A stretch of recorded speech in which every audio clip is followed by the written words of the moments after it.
Welcome to the Common Sense Show, and I am here today. I have a wonderful guest. We're going to probably laugh a lot. We're going to talk about anxiety. It's Professor Pete Alexander, and we're going to just talk about how stress and anxiety can affect entrepreneurs and their burnout. Obviously, being an entrepreneur carries a tremendous amount of weight for the individual who is running a business that can be taxing, and it's stressful even in good times because there's so many parts of the business that you can get inundated from. But before I go into the podcast, I just want to say a couple of things. The first one is a shout out to my grandmother who passed away last week, Della Mae McLeod.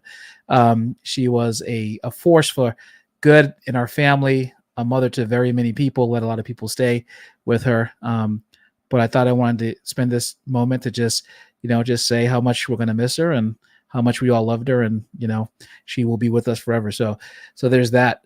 And then next, I want to say, don't forget, if you are thinking about making sure that you get notified when I go live here on YouTube, or when I'm going live on Rumble, or if I just posted a Forbes article that I just wrote, you need to follow the Common Sense community on Locals, commonsenseshow.locals.com, so that you can be notified when I go live and I have different events. So don't forget to go there and be part of the Common Sense Locals community. But without further ado, I'm going to bring Professor Pete up, and we're going to talk stress, but we won't stress each other out today.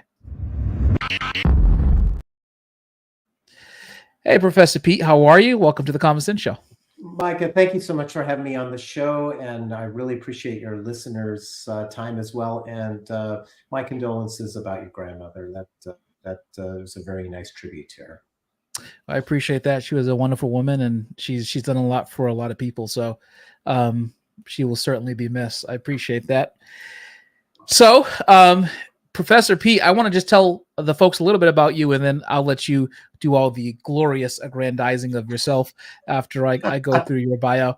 So you're the president of what you call the greatest. Wait, is that the name of the company? The greatest interior landscaping company in San Francisco? No. That's just how I refer to it. Oh, okay. All right. There we go. And then, so your firm is called Office Plants by Everything Grows. In addition to that, you serve as an adjunct college professor, where you inspire students to develop and apply key concepts of marketing specifically to their area of interest. I'd like to get into that. You're a TEDx speaker. You're a best-selling author. You talk about reducing stress in everyday life, but you're also a certified laughter yoga teacher, which we definitely have to talk about. And you're an improv comedy cast member. All those things sound fascinating.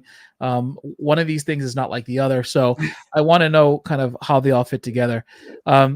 Let's start with the stuff that is related to your business first, and then go to the stuff that is more related to comedy. So what made you start the greatest interior landscaping company in San Francisco? Sure. So I bought it back in 2005. It was a failing landscaping business. The person I bought it from, he had purchased it for his wife, and the day that it closed, she decided she didn't want to do it. And so he had his own full-time business he was running, so he wasn't giving it any attention whatsoever. And unfortunately, when a company doesn't have, a full focus by the owner, it starts having problems. And so I ended up buying it. And the first year that I had it, I felt sort of like the previous owner. It was like, oh my gosh, what did I do?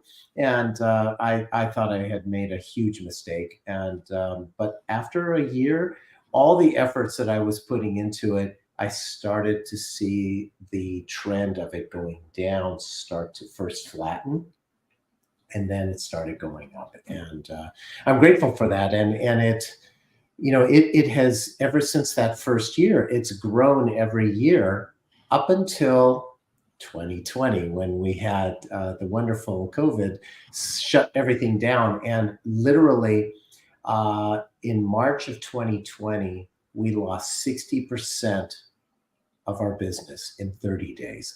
And that was all the growth that we had seen from 2013 to 2019. It just disappeared overnight almost. Mm. And there was a question whether or not we were going to survive. A lot of our competitors went belly up, but we continued to, work hard to try and survive. And not only did we survive, but we were able to recover what we had lost during the 2021, 2022, 2023.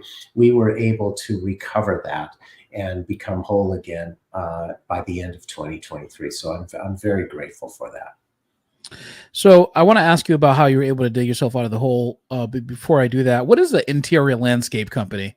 Yeah, it's easy. It's plants in businesses. So if you think about, like, you go into a hotel or a business lobby, and you see plants and you think, oh wow, those plants are really nice. Well, if it's got a company behind it, it is all being maintained by professionals. And so that's what we do. So we go in there, to a business, we'll take pictures, we'll give them design ideas, and once they say, yeah, we want to go with it, we bring in those plants, those containers, and we continue to maintain them, guaranteed maintenance. So for example, if a plant starts to fail for whatever reason, we'll bring in a new one and we'll take that plant out. We'll try and help it recover back at our facility. Or if it's too far gone, then that's something where we go ahead and we grind it up and we repurpose it as for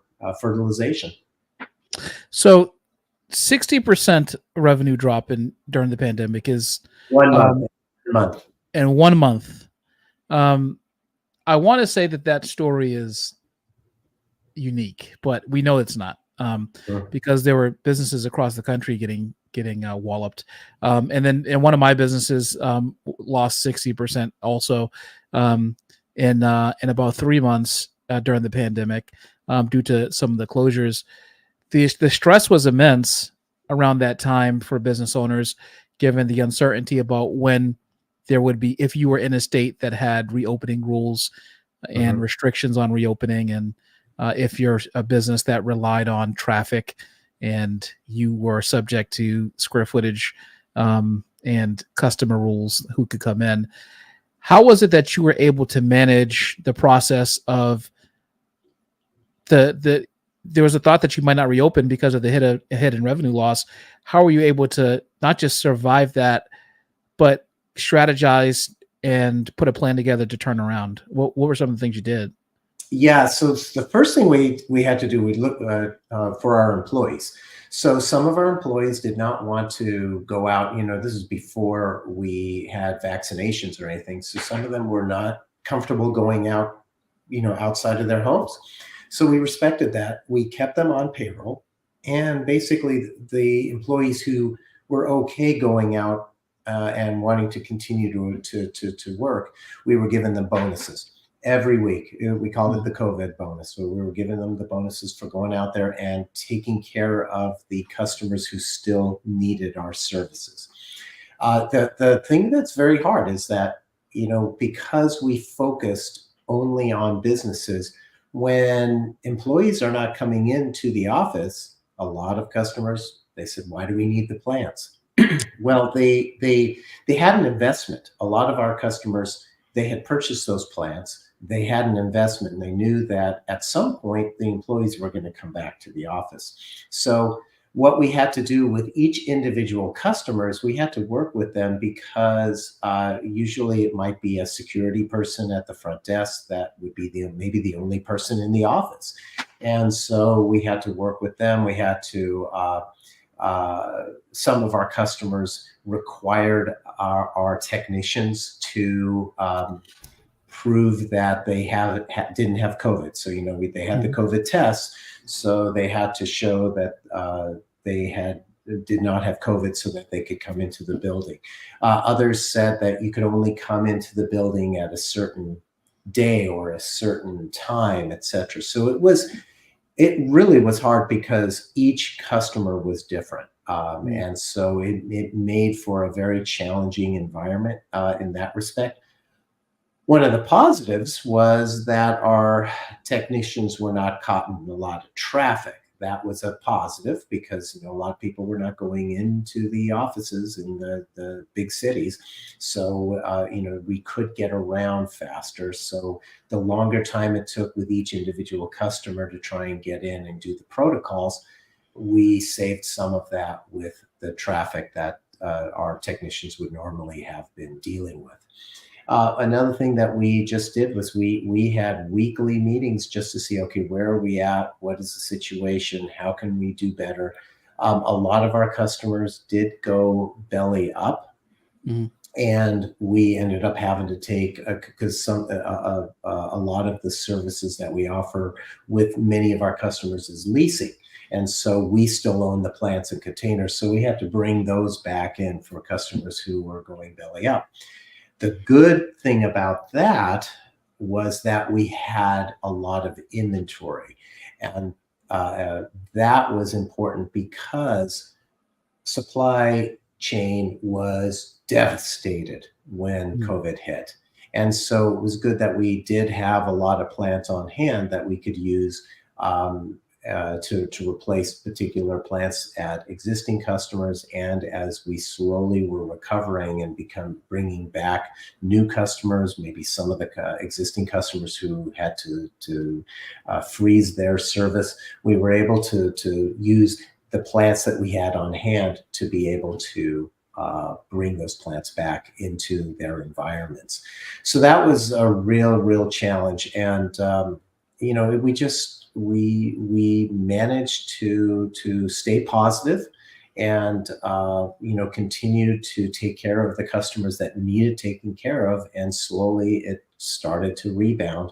And grateful to say that now, that was really a torpedo that we did not see coming.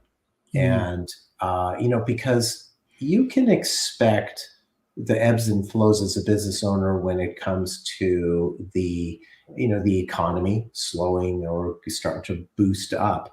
But something where our business, it's been a really good business because a lot of companies, they won't immediately get rid of plants if they're downsizing, because when plants are taken out of an office environment, it has the opposite effect of when you bring in the plants. The plants help employees reduce stress. It keeps the environment cleaner. And when a company takes those plants out, it sends a negative message because the plant service is not a very costly service. But when they start taking it away, then it has a negative impression on the employees. So,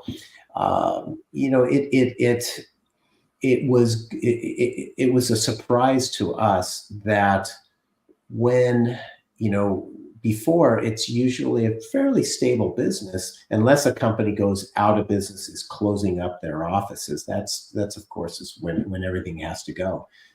But when you are told that, oh, nobody's coming into the office, so why should we have plants? Of course, why should you have plants? You don't need them if employees are not there. So that was something that we never thought was going to happen. But I'm grateful that we were able to not only survive, but now we're back positive and growing from the numbers that we had in 2019. So it's a good thing now. Yeah, that's great. And obviously, entrepreneur burnout is real, especially during that time, because some businesses had to lay off their employees. The owner had to kind of come back in and cover for some of their employees that they had to lay off, and so that now they're back in the mix again and out of the decision making framework of the business and just kind of working in the business.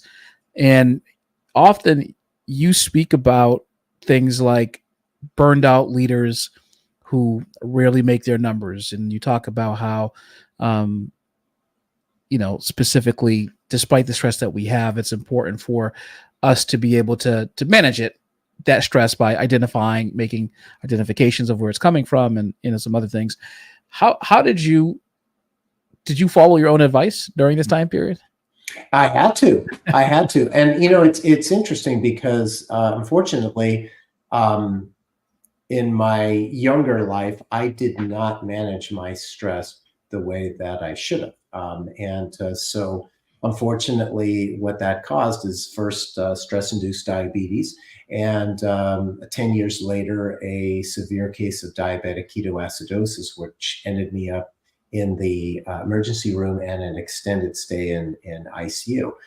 For the listeners who don't know what that is, basically, my body was eating itself alive because of my stress. So the having that happen to me allows me to realize that um, my health is paramount, and that's what everyone should remember: is that without your health, nothing else matters. And if you don't believe me, think about the last time you were really sick. Did you feel like, if you're honest, did you feel like you only wanted to lie in bed? And if you're honest and that's the truth, think about, when you only have the energy to lie in bed, you're no good to your business, you're no good to your loved ones. Health is very important. So, first and foremost, in worrying about, is the business going to survive, I had to make sure that my health and the health of the people that were working for me, that my business partner, that we were taking care of that, because that is very, very important. So that was number one. And number two is, okay, you have to stay positive, because if you focus on just the negative, what's going to happen is you're just going to go into one of those black holes where, when you're thinking about all the negativity, it's easy to let that compound. And so it's very important to realize. And one of the things that I focused on is a great technique that we can all think about, which is, you know, only don't only worry about what you can control.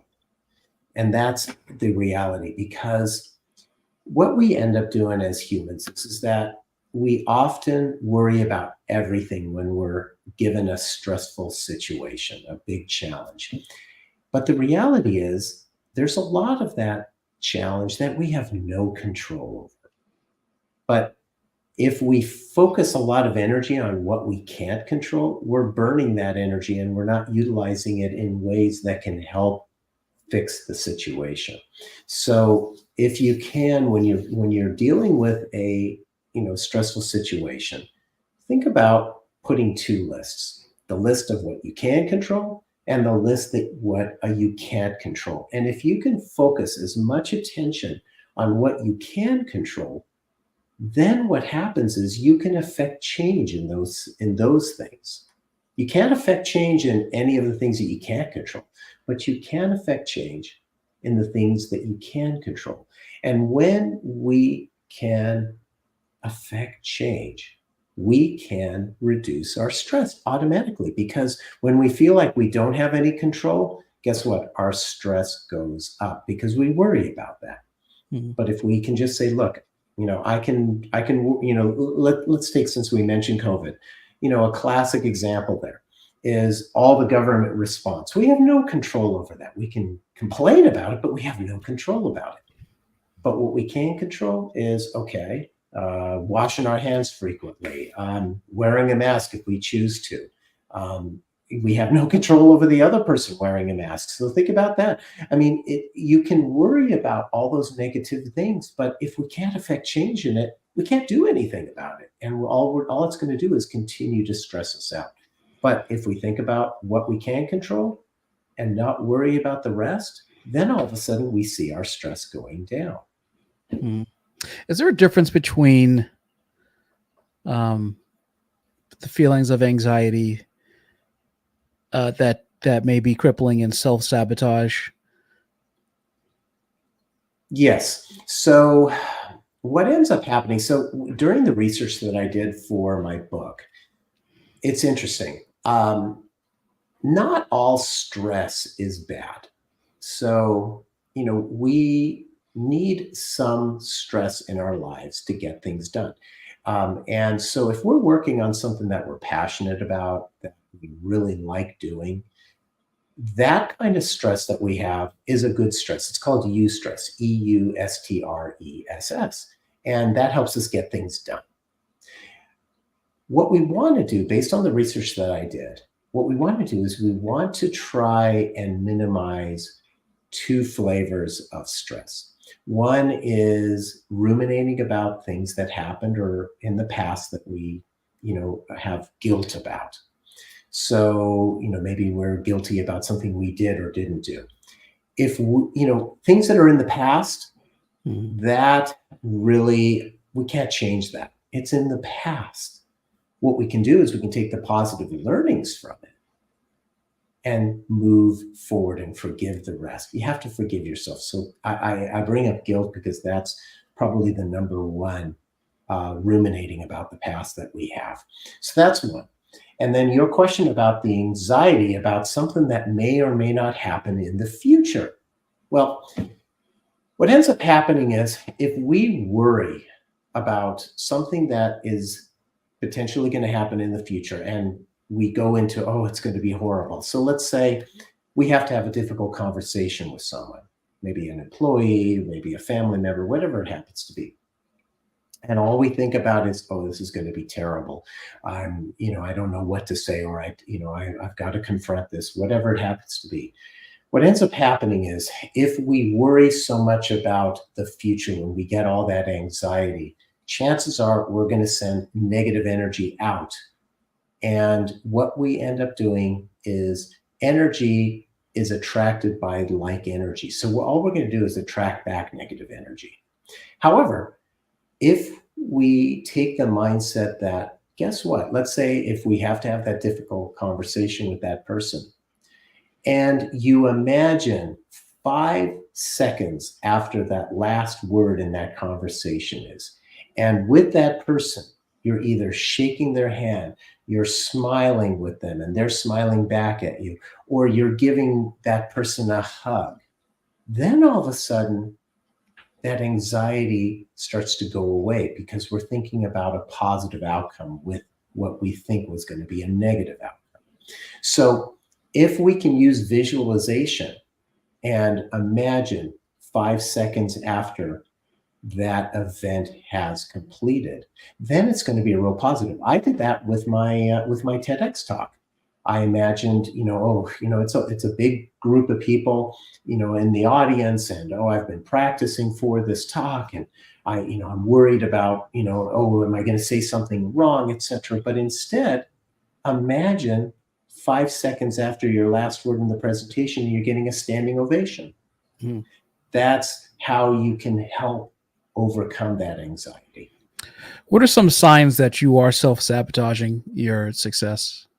Well, obviously, if you're sitting there and you're ruminating about the past and you're continuing to think, oh, it's going to go wrong, it's going to go wrong. Well, the reality is when we're letting our inner critic get involved with our conversation, our thoughts.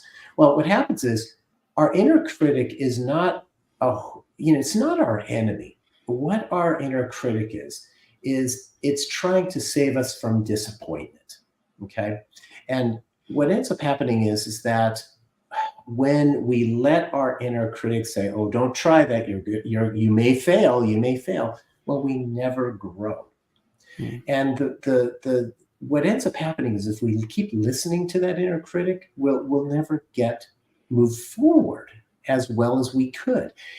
However, if we think about, let's say we're expanding ourselves, we're going into a particular type of opportunity that we've never gone into before. Well, guess what? We've never been there before.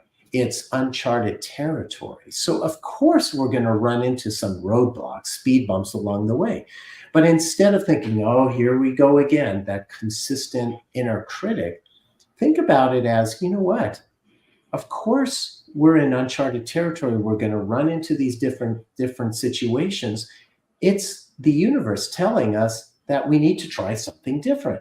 So instead of saying, okay, this is I've made a mistake again. No, you are going to make mistakes in areas you've never been before, because how can you be the expert at that? So think about it as, okay, I'm trying this. Okay, this didn't work. Now I try something else.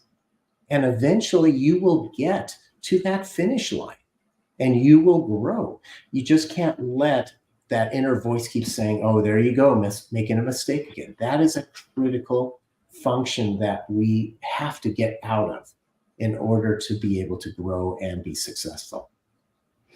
Yeah, and that makes a lot of sense. It's hard for managers or business leaders to you have to be accepting of failure if you're going to be an entrepreneur, because failure happens so frequently.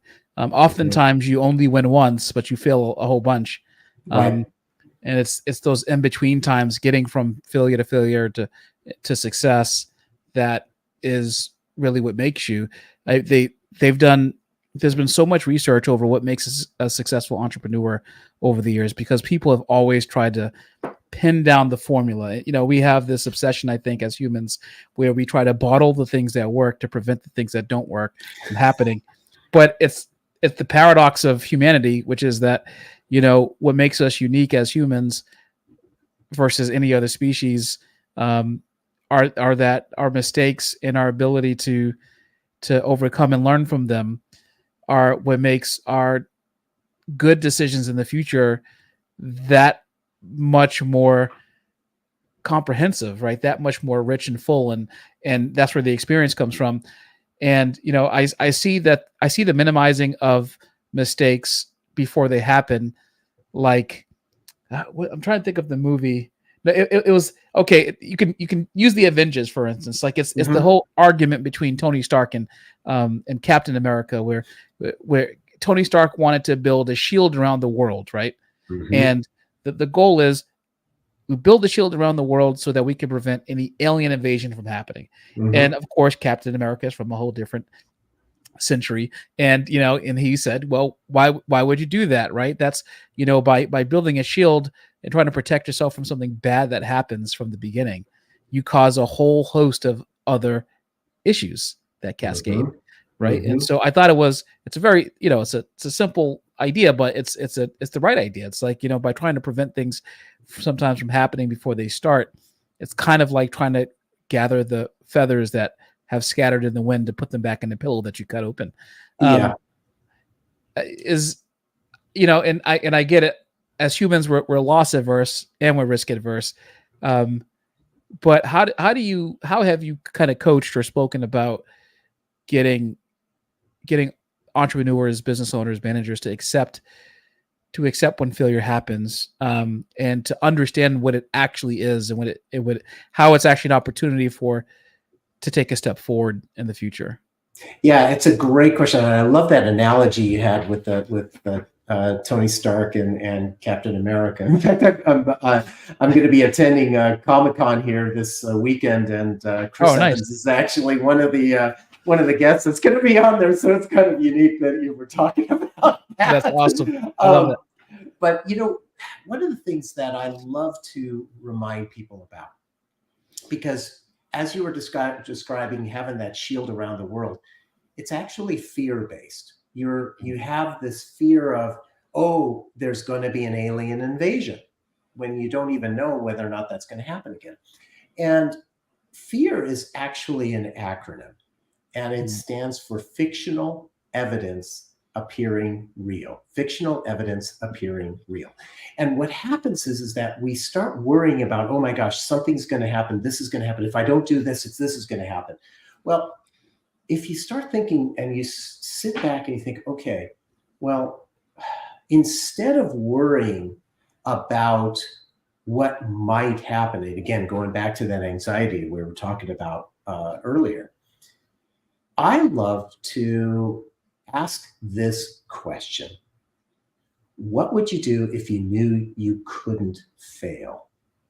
Now think about that. What would you do if you knew you couldn't fail? It opens up the world of possibilities, and you don't have that fear of, oh, I might not, I might not do it right, I'm going to fail, etc. No, what if you knew you couldn't fail? Now all of a sudden you're starting to expand out your curiosity, you're expanding out your creativity, you're expanding out the possibilities of what could happen. And it's a great thing as entrepreneurs. If you have people working for you, it's a great question to ask your employees. Mm. Yeah, that's Because, great. and so it's just something to open the dialogue and to start getting, instead of just being so single-minded focused, we can only do it this way. And especially with all the technology around artificial intelligence now, we have to be able to start thinking, because the repetition, the basic stuff that's just over and over and over again, unfortunately there's going to be solutions out there that are going to replace that repetition. So we really have to think about, what is it from a human standpoint? What can we do to make our businesses better? Yeah, I think that's awesome. And Dr. Jonathan Haidt, in his book, The Coddling of the American Mind, talks about kind of part of this, right? There's a whole generation of parents where like the playgrounds changed over the years, right? So like the playgrounds were like, I know when I grew up, they were all metal and it was Yes. asphalt and there were sharp points. And the amount of playtime that children had when I was growing up, and I'm over 40, so the amount of playtime that we had outside unsupervised was way higher than it is right now. And the unique part about having unstructured, unsupervised playtime out in the world when you're not around your parents, and having to deal with things like playgrounds that don't have rubberized flooring, that are not plastic and rounded, that are metallic. If you hurt yourself as a child, you have to then you hurt yourself, your parents not there to kiss it and make it better. But then you also, while being hurt, have to find your way back home. Mm-hmm. So there's anxiety with, you may just have had a scratch in your arm, but when you're 8 years old, it's like, am I going to lose my arm? Right. Because you don't know. And am I going to bleed out before I get there? Yeah. But the point is that he kind of puts forth in the book that it's created a bit of a generation of children as they've grown to adulthood that have a harder time dealing with anxiety. Yes. Because they changed the way playgrounds were designed. Parents have changed how much playtime that their kids have unstructured and unsupervised outside. And I'm coming to my point now, which is that you asked a question that you could ask your employees, which is, if you couldn't fail, what would your life look like? Essentially, that's essentially in principle what the parents were doing unconsciously to their children. If you couldn't get hurt, if we lived in utopia, if I put you in utopia and you had no anxiety growing up, and you didn't have this tension between having to hurt yourself or need to find your way home because you forgot the directions and you were lost for about 30 minutes and then you found your way, right? If you didn't have that tension between anxiety and overcoming it when you were little, because your parent never let that happen, and then now you grow up never having to face the challenges of that anxiety, now then you become an adult that has a hard time dealing with issues that come up. And how do you see that manifesting in business? Like, what have you observed, and how has that shaped leadership, in your opinion, like in 2024, where we are? Yeah, it's a great question. I mean, obviously, the helicopter parents are going to, try and help their kids as much as possible and shield them from stuff. And unfortunately, the kids have to learn on their own. And my kids, they all, they basically, even today now, they're in their, all three of them are in their 20s. And, what the parent tells them, a lot of it goes in one ear and out the other. It is what it is. And kids of today, they don't get the opportunity. Like, you mentioned you're in your 40s, I'm almost 60. And I remember when I was going trick-or-treating as a kid, I could stay out for, until 9:30, 10 o'clock, come back with a pillowcase full of candy. And I was just with one friend, never worried about, oh, would somebody snatch me or something like that. Mm. It wasn't an issue. And the playground example you gave, my sister, my older sister, I was 6 months old, and she put me down one of those metal slides. Okay, well, guess what? Hopefully not during the summer. Oh, well, not better than that. So I went like a bowling ball down that down that slide, and there was nobody at the other end to catch me. So I, as a 6-month-old baby, ended up with a broken collarbone. So, but that's what happens. I mean, it Right. just, and um, the thing is that in business, if we don't take risks, it's unfortunate. Our competition is going to pass us up. We have to, now, should we take risks that make absolutely no sense? No, of course. One thing we have to give ourselves credit for as business owners, we've seen some things that work, we've seen some things that don't work, and you have to trust your gut, of course. Mm. But the other thing, though, is that when that question that I asked, it's especially good when a company is in a rut. It's like, okay, we're doing the same thing we've always done. It's not working, it's clearly, business is slowing down, etc. So you need to start getting some creativity into it. And so instead of thinking about, okay, if we're going to take this risk, it's going to backfire, blah, blah, blah. Well, okay, what if it didn't backfire? The whole thing is the brainstorming aspect of it. And if you've ever had an opportunity to do brainstorming and you have somebody who says, oh, well, that won't work, or this won't work. No, that's a stupid idea. Well, okay, then what happens to the brainstorming? It goes zero. Because there's somebody there that's criticizing everything.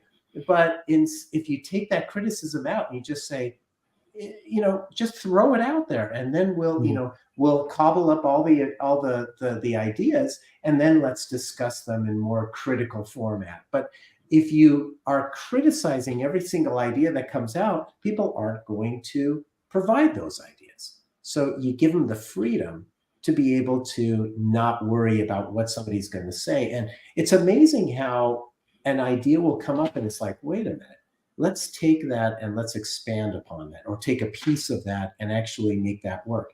It's amazing how that can work if you allow the process to work the way it's supposed to. But it's too often we as entrepreneurs, we think, oh, well, that's a stupid idea, or we can't do that, or, no, we don't have the money to do that, or we don't have the time to do that. Well, okay, so those are all valid reasons.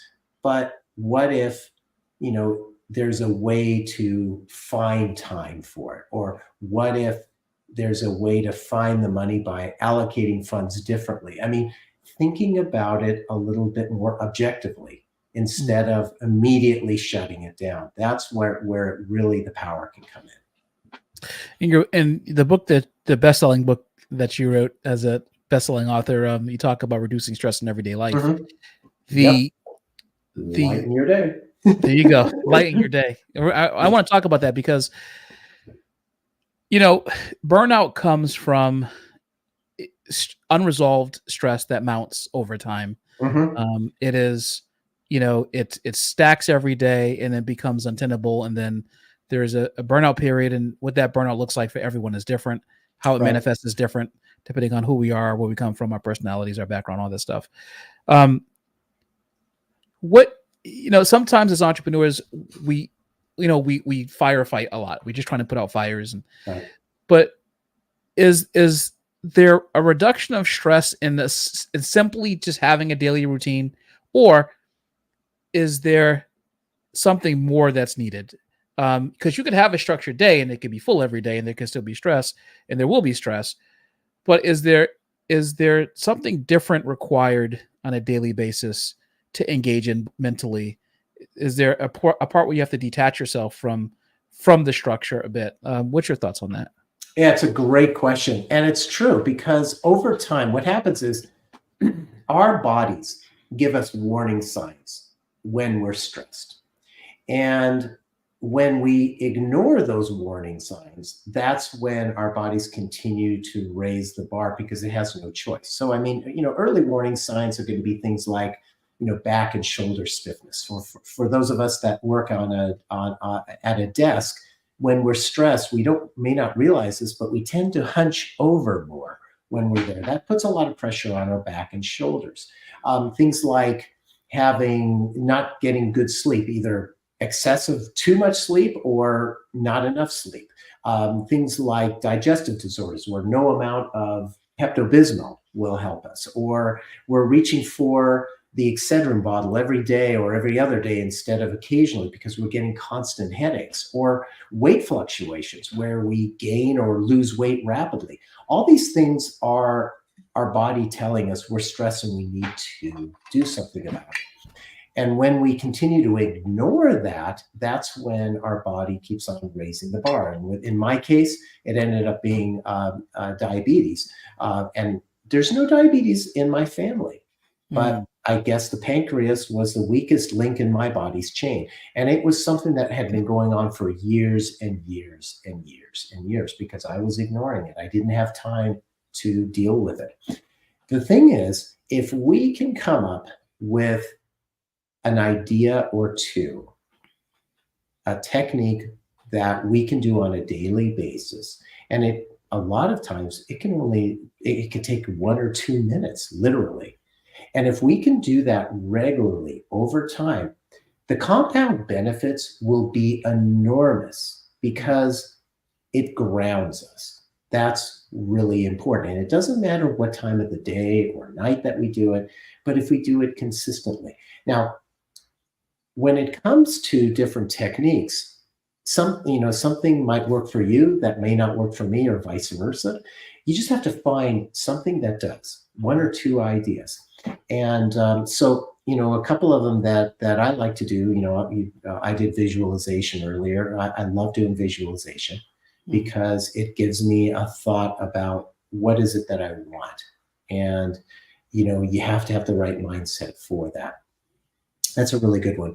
Gratitude for the little things, that has an enormously powerful impression on our overall mental state. And in fact, my wife and I have every night, what we do is we ask each other, what are we grateful for? Mhm. And when she asks me, I always start with, I'm grateful for my health because all else is secondary. And then I kind of recap just some of the things like, tonight, one of the things I'll be grateful for is our conversation that we had today.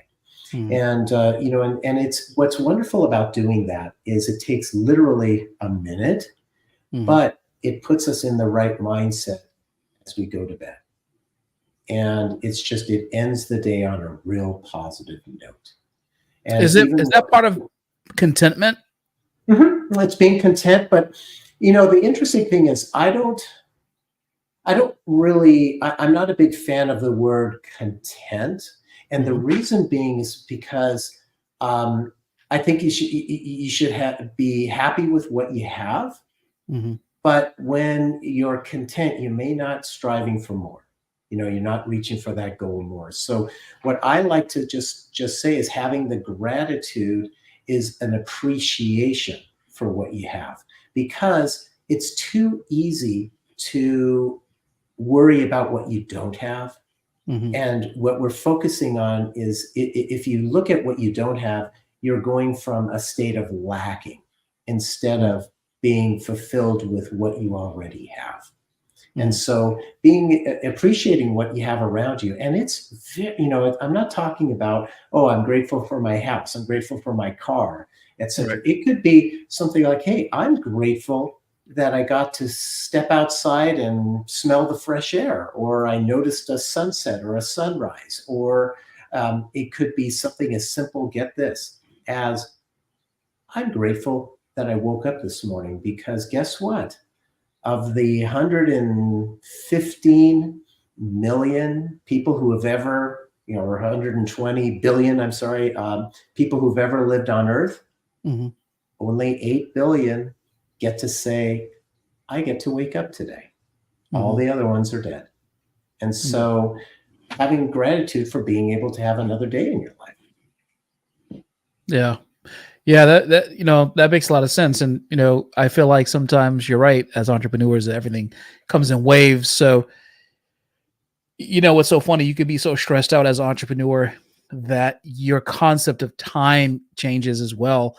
That you can think that I remember there there were times in the past where I was under so much pressure, so much stress that I had thought that either a conversation or me returning paperwork or something happened a month ago and it was only a week ago because Mhm. in the days leading up to the 7 days where I kind of examined this, only 7 days had passed, but I felt like a whole month had passed. It changed my Mhm. concept of kind of where I was in time, which is ironic because the more stressed you are, the more you perceive the stuff that happens to you as happening to you more intensely than it actually may be happening. Mhm. Mhm. That's absolutely true. Because what's happening is that as you're mulling it, as you're letting it fester inside of you, it becomes a bigger thing. But Mm, if you can just do some sort of activity where you can release it, kind of like think about like a pressure cooker, right? And the mm, pressure cooker is continuing to get more and more pressure as it's heating up. Well, and then what happens when you are done with cooking it and you start to open it up and it starts spraying out the air and stuff like that? You're releasing that pressure. That's what we need to do. We need to release the pressure so that we can continue to go after whatever it is that we need to get done, but not have it fester and explode inside of our bodies. what is a certified laughter yoga leader? Well, so and laughter. why and why do we need them in our lives? Why do we need it? Okay. So, first of all, for those that don't know what laughter yoga is, it actually started in 1995 in India by a doctor, Dr. Kataria.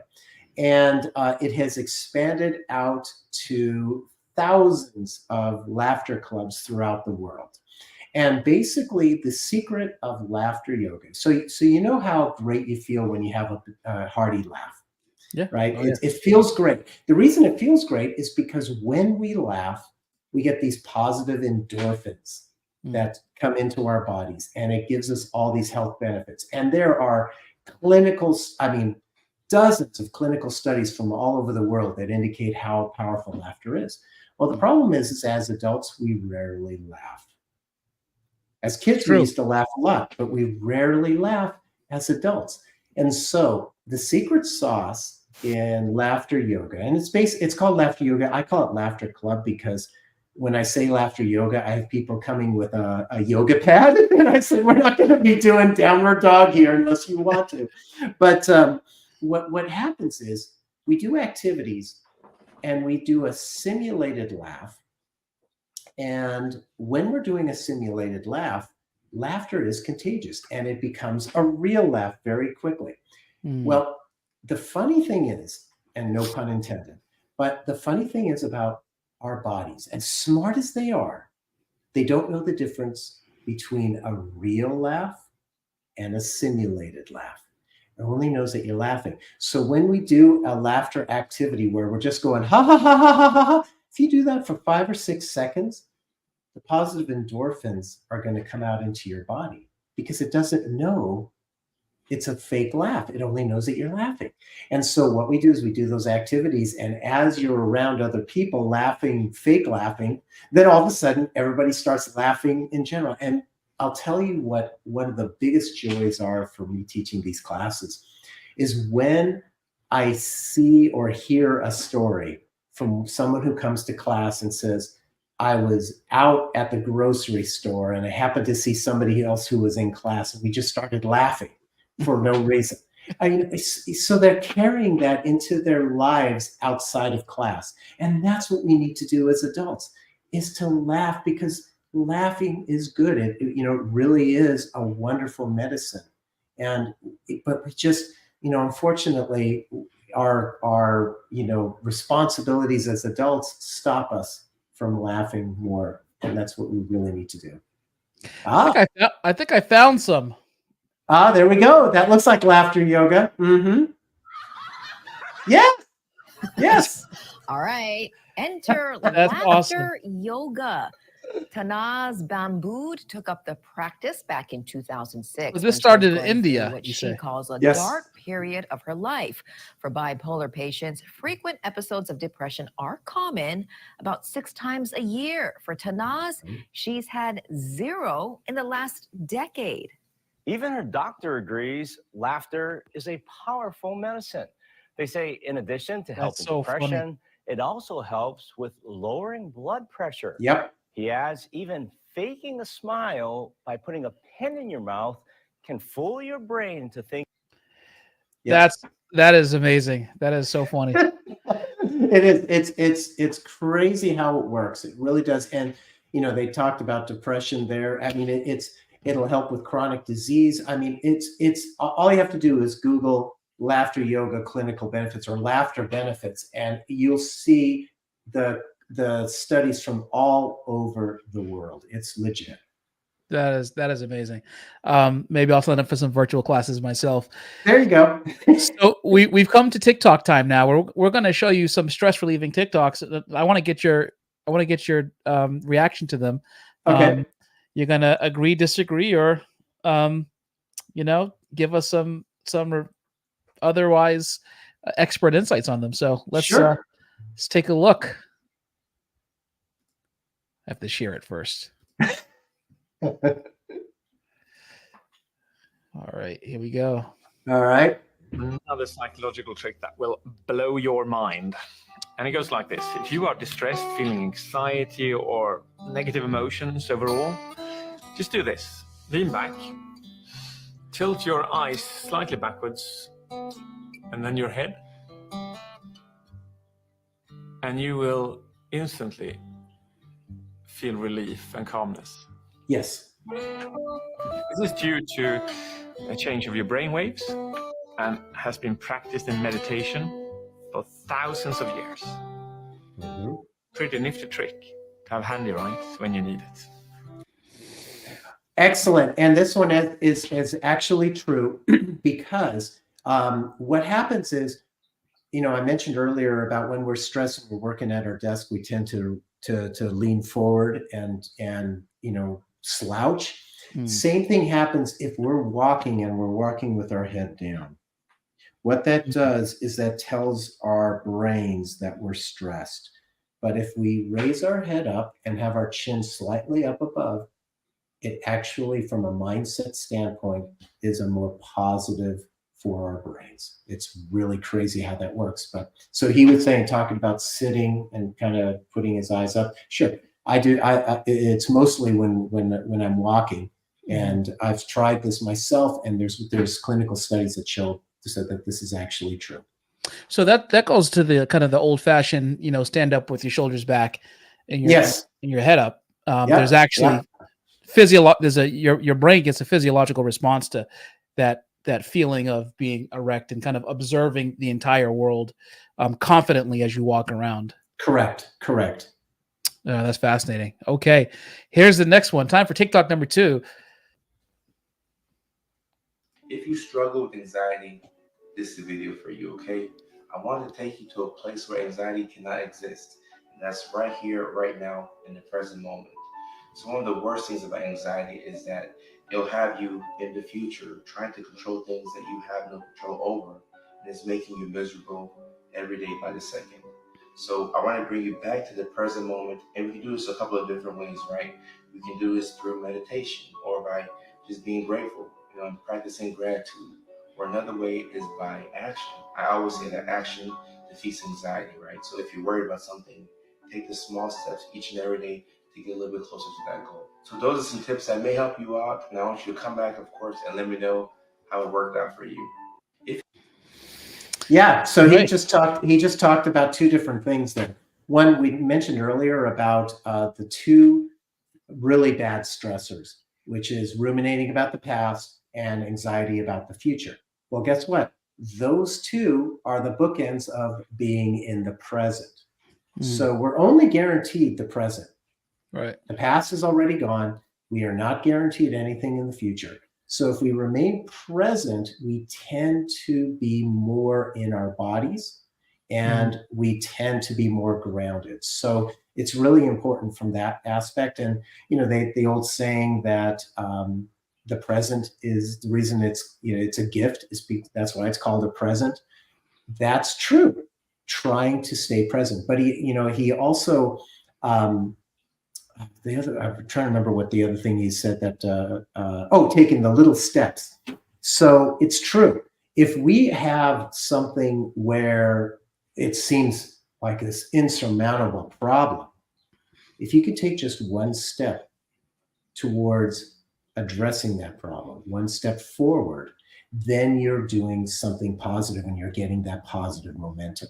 So that's another one that really does work. And so you can break things down into small micro steps. In fact, one thing that a great tip, like let's say you just feel overwhelmed, maybe your place is just a big old mess. Well, what happens if you just pick up one clothing and either throw it in the washing machine or hang it up if it's clean?